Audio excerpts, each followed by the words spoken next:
আগামীতে কিরকম ভোট দিতে চান জনসাধারণ। সেখানে দেখা গেছে বিএনপিকে 12% লোক ভোট দিবেন বলে জানিয়েছেন, জামাতকে 10.4%, এনসিপিকে 2.3 এবং আওয়ামী লীগকে 7.03। উল্লেখযোগ্য, আওয়ামী লীগ কিন্তু তার নির্বাচনী কার্যক্রমে আদৌ যেতে পারবে কিনা, কারণ আওয়ামী লীগের কার্যক্রম বন্ধ। তারপরেও যারা একেবারে ডিসপ্যারেটলি আওয়ামী লীগ করেন তারা বলছেন যে আওয়ামী লীগকে ভোট দেব, সেটার সংখ্যা 7.03। এখন এর সঙ্গে একটু মূল্যায়ন করতে হবে পূর্বে একই ইনস্টিটিউট একটা সার্ভে করেছিল, সেই সার্ভে বিএনপিকে ভোট দিতে চেয়েছিল 16.3, বর্তমানে 12%। জামাতকে দিতে চেয়েছিল 11.3, তারা এখন 10.4। এনসিপিকে দিতে চেয়েছিল 2%, তারা বেড়েছে, এখন তারা 2.3। আর কাকে ভোট দেবে এটা প্রকাশ করে নাই 14.4% সার্ভেতে যে সকল লোক অ্যাটেন্ড করেছিল। অর্থাৎ 14.5% লোক বলে নাই আমি কাকে ভোট দেব। আর সিদ্ধান্ত নেয় নাই এমন কথা বলে সার্ভের লোকদের ফিরিয়ে দিয়েছেন, তার সংখ্যা 48 পয়েন্ট। তাতে মোট 62.5% ভোটাররা মুখ খোলেননি। তাহলে মোট যে ভোটার তার অর্ধেকের চেয়ে অনেক বেশি লোক এখনো মুখ খোলেনি। এখন এখানে গুরুত্বপূর্ণ মূল্যায়ন। যারা বিএনপি করেন বর্তমানে বিদ্যমান রাজনীতিতে, তাদের তো আর রাগঢাকের কিছু থাকার কথা না, উচ্ছ্বাসের সঙ্গে বলবে বিএনপিকে ভোট দেব, স্বাভাবিক সেটা। ফলে বিএনপির যে 12% ভোটাররা ভোট দেবেন এটাকে আমরা ধরে নিতে পারি যেটা নির্ভেজাল বিএনপির ভোট। জামাতকে যে 10.4% ভোট দেবেন তারা নির্ভেজাল ভাবে জামাতের ভোটার, কারণ বর্তমান বাংলাদেশের রাজনৈতিক পরিস্থিতিতে তাদের রাগঢাকের কিছু নাই, পরিস্থিতি তাদের এবং বিএনপির অনুকূলে। একইভাবে এনসিপিকে 2.3% যারা ভোট দিতে চেয়েছেন, এখন তো এনসিপির রমরম অবস্থা। ফলে বিএনপি, জামাত, এনসিপি যারা করেন বা যারা ভোট দিতে চান তাদের তো আর রাগঢাকের কিছু নাই, তাদের নতুন করে চিন্তা ভাবনার মন খুলবো না, মুখ খুলবো না বা কোন রকম ভয় আছে এরকম তো অবস্থা না। দেশটাই তো এখন তাদের জন্য বেশ ভালো পরিবেশ। আওয়ামী লীগের যারা ডিসপারেট, জানে তার দলের কার্যক্রম বন্ধ এবং তার নাম প্রকাশ করার পরে তার জন্য পরিণতি খারাপ হতে পারে, তারপরও 7.5% ভোটাররা বলছেন আওয়ামী লীগকে ভোট দেব। এটাই কিন্তু গুরুত্বপূর্ণ। দ্বিতীয় গুরুত্বপূর্ণ, যারা বলতে চান নাই তারা কারা? 14.5%। তাদের অনুমান করা যায়, বিশ্লেষণে বোঝা যায়, বললে যদি বিপদ আসে এই জন্য মুখ খোলে নাই, বলতে চায়নি। তো বিএনপি, জামাত, এনসিপি করলে তো তার আর ভয়ের কিছু নাই। ফলে এই যে 14%, 14.5% লোক মুখ খোলে নাই, ক্যালকুলেশনে, মূল্যায়নে আসে ভীত সন্ত্রস্ত হয়ে বা অন্য কোনো কারণে মুখ খুলতে চান নাই, তার সংখ্যা 14.5। তা আমরা যদি ধরে নিই যেখানে মেজরিটি পার্সন আওয়ামী লীগের ভোটার কিন্তু বিদ্যমান পরিস্থিতিতে ভয়ে মুখ খোলে নাই যে কাকে ভোট দেবে, তাহলে আওয়ামী লীগের পার্সেন্ট হয়ে দাঁড়ায় 14 এবং 7। 14 এবং 7 যদি হয় 21, আমরা যদি এখান থেকে কমিয়েও নেই তাতেও 20, 19, 18, 17 যদি হয়, 16 যদি হয়, 15 যদি হয়, তাহলে কিন্তু সেটা বিএনপি এবং জামাত তারা মিলে যে, এবং এনসিপি, বিএনপির 12, জামাতের 10, এনসিপির 2, তাহলে কত হয়? তাদের যেটা হয় সেটা সব মিলেও কিন্তু যদি যৌথভাবে তারা ইলেকশন করে সেটা একটা দিক, আর যদি সেপারেটলি তারা ইলেকশন করেন তাহলে সেই জায়গা আসে না। আর আমরা যদি 14 আর 7 ধরে নিই আওয়ামী লীগের, যে যারা মুখ খোলে নাই, তারা ভয়তে মুখ খোলে নাই, বলতে সাহস পায় নাই, 14 আর 7, তাহলে পার্সেন্টেজটা কেমন দাঁড়ায়? দ্বিতীয়, যে 48 পয়েন্ট লোক কাকে ভোট দেবো সিদ্ধান্ত নেইনি, এই লোকরা কারা?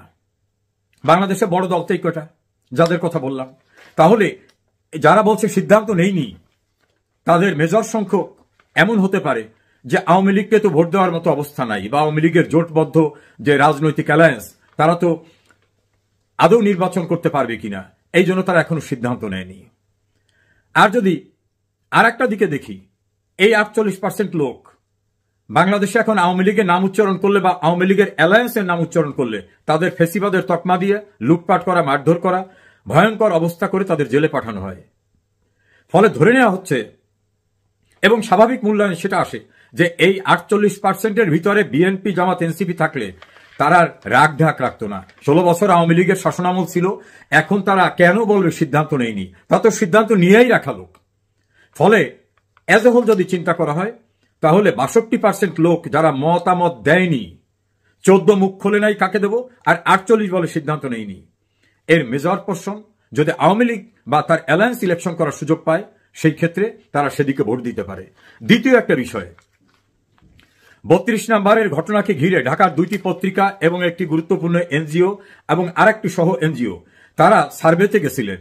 তাদের সার্ভে টার্গেট ছিল বঙ্গবন্ধুকে ভালোবাসে কিন্তু আওয়ামী লীগকে পছন্দ করে না, বা আওয়ামী লীগের 16 বছরের কার্যক্রমের বিভিন্ন ত্রুটি সত্ত্বেও বঙ্গবন্ধুকে শুধু সালাম জানাতে গেছে, শ্রদ্ধা জানাতে গেছে। এরকম লোকের সংখ্যা কত?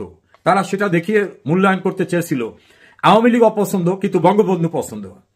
তারা সেখানে গিয়ে তাদের সার্ভের যে পলিসিটা সেটাই চেঞ্জ হয়ে গেছে। তারা সেখানে গিয়ে দেখলেন একজন নারী, তিনি বলছেন স্বাধীনতা যুদ্ধের সময় তার বিয়ে হয়েছিল, তার গর্ভে তখন বাচ্চা, তার স্বামীকে নির্মমভাবে হত্যা করা হয়, তিনি আর বিয়ে করেন নাই, গর্ভের বাচ্চাটা পরে ভূমিষ্ঠ হয়েছে। বঙ্গবন্ধু হত্যাকাণ্ডের পরে তার কাছে মনে হয়েছিল বাবার হত্যা, এত কষ্ট তিনি পেয়েছিলেন। ওই ভদ্র মহিলা আর কখনো বিয়ে করেন নাই, তিনি বঙ্গবন্ধুকে শ্রদ্ধা জানাতে গেছিলেন, হিউমিলেটেড হয়ে ফিরে আসছেন। আর একজন নারী, তার পোশাক পরিচ্ছদে একেবারে নেকাব দেওয়া, খুবই রক্ষণশীল মনে হয়েছে, তিনি বলছেন যে আমি কোনো দল করি না, আমি শুধু বঙ্গবন্ধুকে একটা ফুল দিয়ে যাব। আর একজন নারী, তিনি বলছেন আমি বাবার খাই, আমি বঙ্গবন্ধুকে শ্রদ্ধা জানাবো, আমি আওয়ামী লীগ করি না। এই 3 জন নারীকে ভীষণভাবে হেনস্থা করা হয়েছে, একজনাকে তো মাটিতে ফেলে মারধর করা হয়েছে। এই ঘটনাটি সোশ্যাল মিডিয়ার সৌজন্যে এবং কিছু মেইন স্ট্রিমের মিডিয়ার সৌজন্যে সারা দেশে ছড়িয়ে গেছে। এই যে 3 জন নারী এবং তাদের পোশাক পরিচ্ছদ, তাদের অবয়ব, তাদের কথা বলার ধরন, তাদের ভিতর শালীনতা বোধ, শিষ্টাচার বোধ সব দেখে তাদেরকে হেনস্থা করার ঘটনা, শারীরিকভাবে লাঞ্ছিত করার ঘটনা যে সকল নারীরা দেখেছে, তাদের একটা বড় পোর্শন কিন্তু এই নারীকে হিউমিলিয়েট করা, বা যারা আওয়ামী লীগ করেন না কিন্তু সুইং ভোটার এদিক ওদিক যেতে পারেন, তাদের কিন্তু এটা ভালো লাগে নাই। ফলে তারা এই হেনস্থা করার সঙ্গে যারা জড়িত, যে সেন্টিমেন্ট জড়িত, তাদের বিপক্ষে চলে যায়। দ্বিতীয়, একজন আলেম গেছেন মাওলানা ওয়ালিউল্লাহ, তিনি তার সন্তান এবং স্ত্রীকে নিয়ে গেছেন।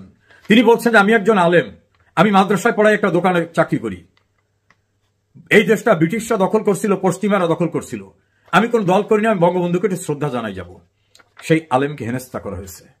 একজন রিক্সাওয়ালা, শোলকুপা বাড়ি, ঝিনাইদহে, সে বলছে আমি কোনো দল করি না, আমি রিক্সা চালাই, আমার হক হালালির পরিশ্রমের টাকা দিয়ে আমি 400 টাকা দিয়ে ফুল কিনে আসছি, আমি এই রিক্সায় আসছি, আমি জাস্ট ফুলটা দিয়ে চলে যাবো, আমি কোনো দল করি না।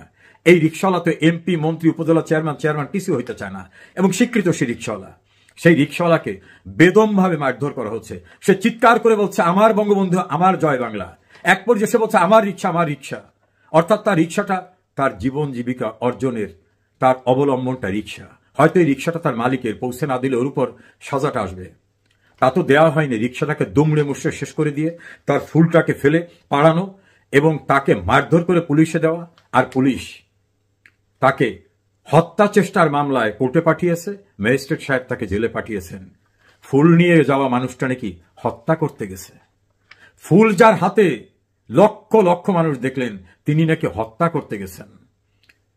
এই যে মব, এই রিক্সাওয়ালা একজন মুক্তিযোদ্ধা, তার এখানে মুক্তিযোদ্ধার মনোগ্রাম লাগানো এবং একটা কালো ব্যাজ। তিনি বলছেন আমি বঙ্গবন্ধুর আহ্বানে মুক্তিযুদ্ধ করেছিলাম, আমি কোনো দল করি না, আমি জাস্ট একটু শ্রদ্ধা জানিয়ে চলে যাব। তাকে হিউমিলেট করা হয়েছে ফ্যাসিস্ট তকমা দিয়ে। কয়েকজন লোক গেছেন সেখানে, এমনকি একজনে বলতেছে আমি শিবিরের প্রশিক্ষণ সম্পাদক, তাকেও বেদম পেটানো হয়েছে। আর স্লোগান কি? তারেক জিয়া কথা দিলাম 32 নম্বরের দখল নিলাম।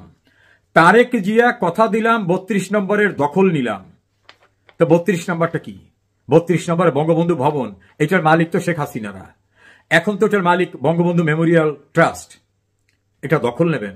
এমনি তো জামাত, এনসিপি রাস্তাঘাটে সবখানে স্লোগানে, মিটিংয়ে বলে আপনারা এখন বাস স্ট্যান্ড দখল করেন, টেম্পো স্ট্যান্ড দখল করেন, গরুর হাট দখল করেন, ব্যবসায়িক ব্যবসা দখল করেন, চাঁদাবাজি করেন। চাঁদাবাজি না পেলে পাথর দিয়ে পিটিয়ে ওই যে লাল চানকে মেরে ফেলা মিটফোর্ডের কাছে জনাব তারেক রহমান অনেককে দল থেকে বহিষ্কার করছেন চাঁদাবাজি সহ এরকম কর্মকাণ্ডে, কিন্তু চাঁদাবাজি থামছে না। আবার স্লোগান হয় কি? চাঁদা কালেকশন পল্টনে, চলে যায় লন্ডনে। আবার তারেক জিয়ার নামের পিছনে একটা মহিলাদের অর্গানের নাম দিয়ে জঘন্য ভাষায় স্লোগান দেওয়া হচ্ছে। বিএনপি ক্ষমতায় আসার আগে বলা হচ্ছে এরা লুটপাট করেছিল, শেখ হাসিনার কথা বলে সে এক স্বৈরাচার ছিল, তার পূর্বে স্বৈরাচাররা আবার ফিরে আসতে চায়। এক স্বৈরাচারকে সরিয়েছি আর এক স্বৈরাচারকে আনার জন্য না।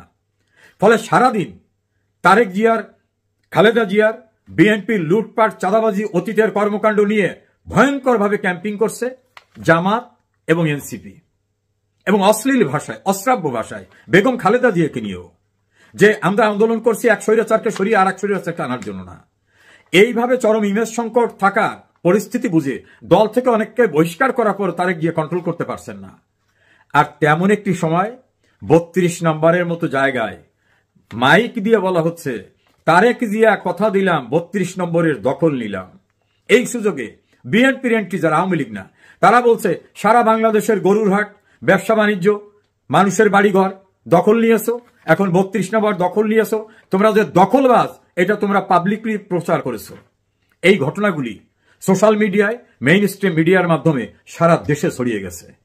ফলে কিছু লোক ছিল সুইং ভোটার, যারা আওয়ামী লীগের দীর্ঘদিনের শাসনে নানা কারণে অখুশি, বঙ্গবন্ধুকে ভালোবাসে, প্রগতিশীল মানুষ, বলে না আওয়ামী লীগের কিছু শাস্তি হওয়া দরকার, শিক্ষা হওয়া দরকার। তারা কাকে ভোট দেবে? তাহলে বিএনপি এতদিন ক্ষমতার বাইরে, তাদের বোধহয় পূর্বের যে কর্মকাণ্ড করছে ক্ষমতায় অতীতে থাকা অবস্থায়, এই যে মারধর করা, 21 আগস্টের হত্যা, বিভিন্ন লুটপাট করা, খাম্বা তৈরি করা, হাওয়া ভবন, বোধহয় বিএনপির একটা পরিবর্তন হয়েছে, তাদের দিকে যাব কিনা। সেই মানুষগুলো কিন্তু এই যে 15 আগস্টের ঘটনাগুলো দেখছে। এমনি তো জামাত, এনসিপি ক্যাম্পিং করে সারা দেশ সয়লাভ করে দিচ্ছে যে বিএনপি হচ্ছে চাঁদাবাজের দল, দখলবাজের দল, গরুরহাট দখলের দল, সন্ত্রাসী। আর তার সঙ্গে 15 আগস্টের ঘটনাটা যুক্ত হয়ে গেছে। এই যুক্ত হয়ে যাওয়ার ঘটনায় যারা ভাসমান ভোটার, যারা বিএনপির কথা ভাবলেও ভাবতে পারত, তারা কিন্তু এখন মনে করতেছে না এদের অসভ্যতা বন্ধ হয় নাই তো, এরা তো চরম অসভ্য। একজন নারীকে সেখানে মারতেছে, একজন রিকশাওয়ালাকে মারতেছে, একজন মুক্তিযোদ্ধাকে হেনস্থা করতেছে, একজন আলেমকে হেনস্থা করতেছে, রিকশাওয়ালাকে হত্যা করতে গেছে এমন জঘন্য মিথ্যা মামলা দিয়ে তারা জেলে পাঠাইছে। যার হাতে ফুল গেছে শ্রদ্ধা জানাতে, সে নাকি হত্যা চেষ্টা মামলার আসামি। সে তাহলে কি সে হত্যা করতে গেছে? এইসব ঘটনায় ইমেজ যেটুক ছিল সেটুক চরমভাবে সংকটে পড়েছে। আর একটা ঘটনা ঘটছে, সেলিব্রিটি সহ বিভিন্ন বিশিষ্ট ব্যক্তিরা, ডাক্তার আব্দুল নূর তুষার, তিনি আওয়ামী লীগ করেন না, তিনি তারেক জিয়ার তরুণের ভাবনা প্রোগ্রামে স্পেশাল গেস্ট হয়ে সুন্দর বক্তব্য রাখছেন। তার সহ খায়রুল, যে ছোট পর্দার অত্যন্ত জনপ্রিয় অভিনেতা, আরো অনেকে যারা বঙ্গবন্ধুকে শোক দিবসে নিজের ফেসবুক অ্যাকাউন্টে শ্রদ্ধা জানিয়েছেন, তাদের ছবি টাঙিয়ে জুতা পেটা করছে, এবং তার সংখ্যা প্রায় 100-এর কাছাকাছি। খায়রুল তো বলছে, আমার জায়গা থেকে আমি শ্রদ্ধা জানাবো, এটাই যদি জুতা পেটা করতে হয় তাহলে আমার ছবিটা আরো বড় করে টানান, বড় করে টানাবার সবচেয়ে পচা জুতাটা দিয়ে আমাকে পিটান। জয়া আহসান ভারতে এখন থাকেন অভিনেত্রী, তার ছবি টাঙিয়েও জুতা পেটা করা হয়েছে। সাংবাদিকদের ছবিটা নিয়ে জুতা পেটা করা হয়েছে। সেখানে অনেকেই আওয়ামী লীগ করেন না, তাদের ছবিটা নিয়ে জুতা পেটা করা হয়েছে। এই মানুষদের কিন্তু লক্ষ লক্ষ ভোটার আছে, সমর্থক আছে, অনুসারী আছে। তারা যখন দেখে নাটকের খায়রুলের উপর জুতা পেটা করা হচ্ছে, ডক্টর আব্দুল নূর তুষারের ছবির উপরে জুতা পেটা করা হচ্ছে, তখন যেটুকু ন্যূনতম সহানুভূতি সৃষ্টি হওয়ার মতো পরিবেশ হয়েছিল বলে অনেকে মনে করে, সেটুকু কিন্তু আর অবশিষ্ট থাকে না। ফলে যাই করতেছে, 32-এর ঘটনা, পরবর্তী ঘটনা, আবার জামাতের লোকেরা ঢাকা বিশ্ববিদ্যালয় ক্যাম্পাস তারা দখল করে নিয়েছে, ভিসির থেকে শুরু করে হল তাদের দখলে। সেখানে যুদ্ধাপরাধীদের ছবিগুলো দিয়ে নতুন করে সেখানে একটা প্রদর্শনী করে, যারা মোটামুটি জামাতের পক্ষে থাকার মানুষ না ডাইরেক্ট, কিন্তু নানা কারণে একটা সিম্প্যাথি থাকতে পারে, তারা কি পক্ষে থাকলো নাকি বিপক্ষে থাকলো? সরোয়ার্দী উদ্যানের জনসভায় যে বক্তব্য বিবৃতি হলো, সেটা কি পক্ষে থাকলো নাকি বিপক্ষে থাকলো? জামাত পূর্বে ভোট পেয়েছিল সার্ভেতে 11.3, এখন কমে সেটা এসেছে 10, বিএনপির 16 থেকে এখন এসেছে 12। এখন এই সিচুয়েশনে যারা নির্বাচন পর্যবেক্ষণ করেন, দেশি বিদেশি, তাদের একটা অ্যানালাইসিস, এবং এই 32 নম্বরের সামনে যারা গেছিল, 2টি পত্রিকা এবং 2টি এনজিও, তাদের অ্যানালাইসিস যে এই সকল ঘটনা বিএনপির ভাসমান ভোটটাকে বিএনপির থেকে অন্যদিকে ধাবিত করে দিচ্ছে। একজন প্রভাবশালী অনলাইন অ্যাক্টিভিস্ট ফ্রান্সে থাকেন, তার আজকে একটা বক্তব্য শুনলাম।